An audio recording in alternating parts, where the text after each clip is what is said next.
স্বাগতম Nandini kitchen village ফুটে। আজকে আপনাদের বানাই দেখাবো কাঁচা আমের চাটনি। কাঁচা আমের চাটনিটা কীভাবে বানাই শুরু থেকে শেষ পর্যন্ত দেখবেন। ভালো লাগে লাইক শেয়ার কমেন্ট করবেন। আর যে সকল বন্ধুরা ইউটিউবে নতুন চ্যানেলটাকে সাবস্ক্রাইব আর ফেসবুক পেজের থেকে যারা দেখেন পেজটাকে ফলো করে দিন। তাহলে চলেন এবার রান্না করে চলে যায় আমের চাটনিটা কীভাবে বানাই শুরু থেকে শেষ পর্যন্ত দেখেন।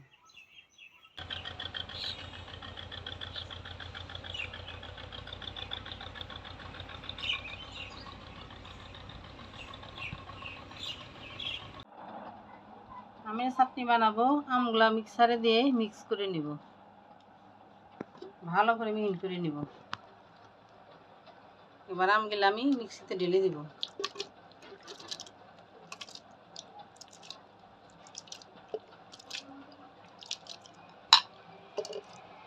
এবার অল্প একটু জল দিয়ে দিব।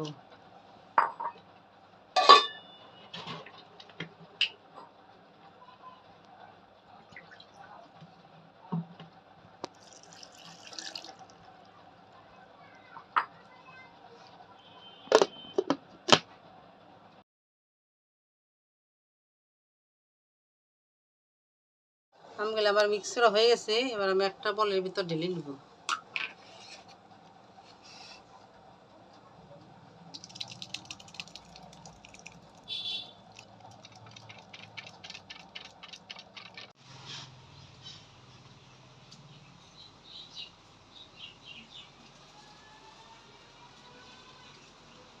চাটনিটা বানাবো যা যা মশলা লাগবে: সরষা, জিরা, ধনিয়া, গোটা গরম মশলা, মিঠা সস, শুকনো মরিচ। এগুলো আমি শুকনো কাঠখোলা ভেজে নিব। সরষাটা আমি একটু পরে দেবো, তাহলে সরষাটা পুড়ে যাবে।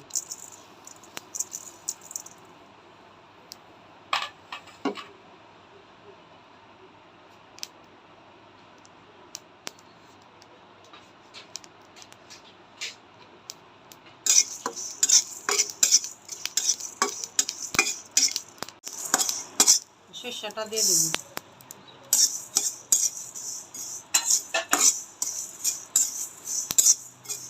যখনই দেখবেন মশলা থেকে গ্যাস বাড়ছে তখনই বুঝবেন মশলাটা ভাজা হয়ে গেছে।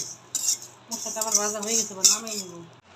মশলাটা আমি কড়াইতে রেখে দেবো, কড়াইটা গরম আছে একটু মশমশা হওয়ার জন্য। আচারটা আমি সরষের তেলে বানাবো, কিছুটা সরষের তেল দিয়ে দেবো। এবার শুকনো মরিচ ফোড়নে দিয়ে দেবো।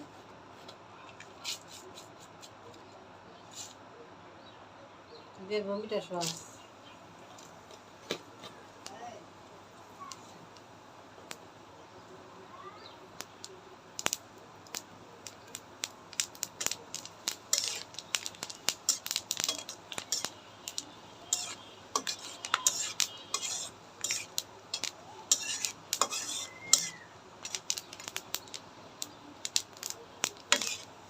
তেলটা আমার গরম হয়ে গেছে, এবার আমি আমগুলা দিয়ে দেবো।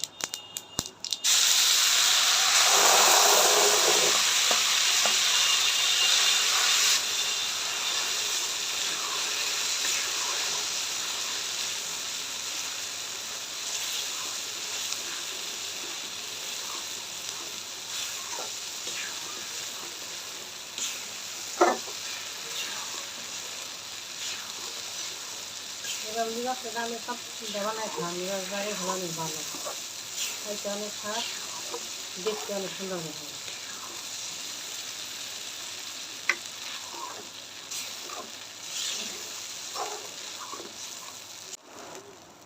এবার পরিমাণ মতো চিনি দিয়ে দেবো। মিষ্টি কম খাইলে কম চিনি দিবেন, আর বেশি খাইলে বেশি দিবেন। পরিমাণ মতো দিয়ে দেবেন।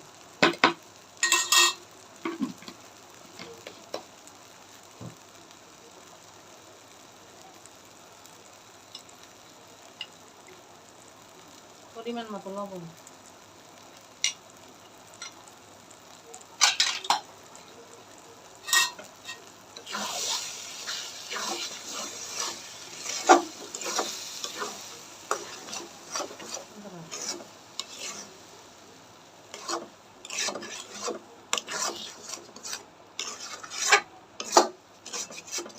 ভালো করে চাটনিটা জাল করে নেব।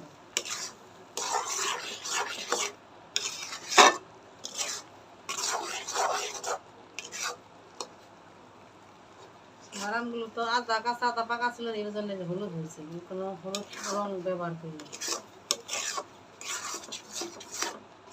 আমি দিলে আবার আদা কাঁচা আদা পাকা, এগুলো চাটনি অনেক ভালো খাইতে।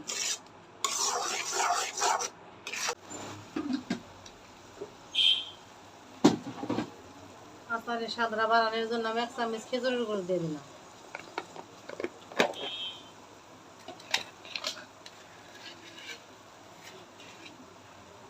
2 চামচ চিনি দিয়ে দিচ্ছি, 1 চামচ 2 চামচ খেজুরের গুড় দিয়ে দিলাম। চাটনির স্বাদটা দ্বিগুণ বেড়ে যাবে।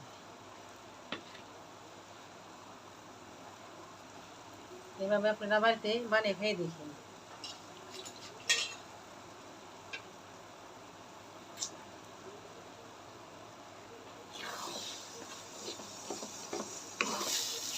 কতটা স্বাদ থাকে।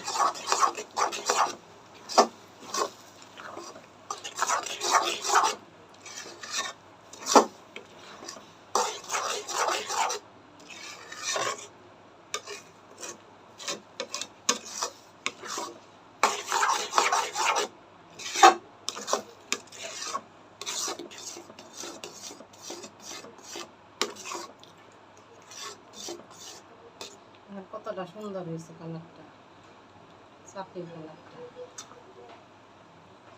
কতটা সুন্দর হয়েছে।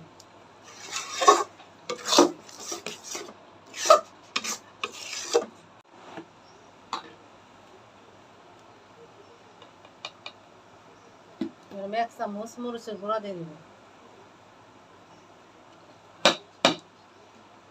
চাটনিটা তো টক জল মিষ্টি হবে, এর জন্য মরিচটা দিয়ে দিলাম। ভাজা মশলার সাথে কিছু মরিচ আছে, এতেই হয়ে যাবে, আর লাগবে না।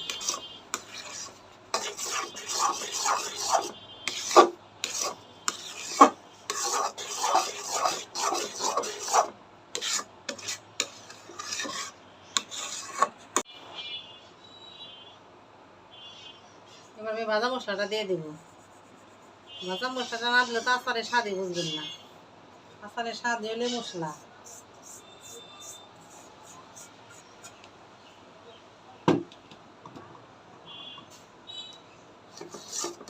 ভালো করে আচারের সাথে মিশিয়ে নিই।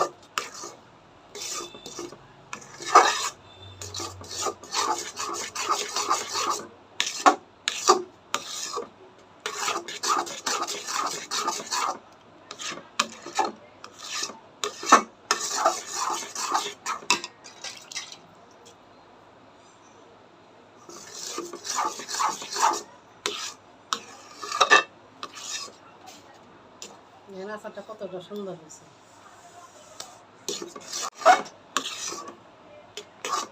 দেখেন এবার মশলা দেওয়ার পরে আচারটা কত সুন্দর হয়েছে। এটা ভাতের সাথে, পোলাওর সাথেও খাওয়া যায়, খিচুড়ির সাথেও খাওয়া যায়। আমের চাটনিটা ভাতের সাথে খাওয়া যায়, খিচুড়ির সাথেও খাওয়া যায়, সব কিছুর সাথে খাওয়া যায়। বাড়িতে এভাবে বানিয়ে খাই যাবে, কতটা ভালো হয় খাইতে।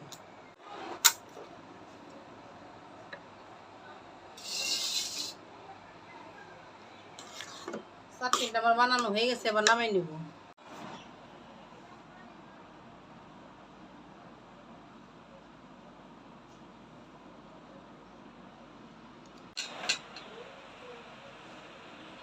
হয়ে গেল আমার কতটা সহজেই ঘরে থাকা উপকরণ দিয়ে আমের চাটনি।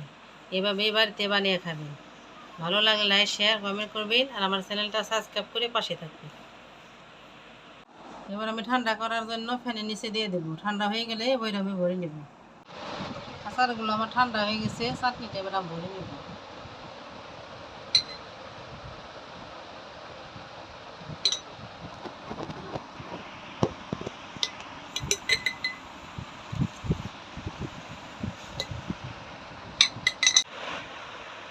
কত সহজে হয়ে গেল আমার ঘরে থাকা উপকরণ দিয়ে আমের চাটনি, গাছের আম দিয়ে।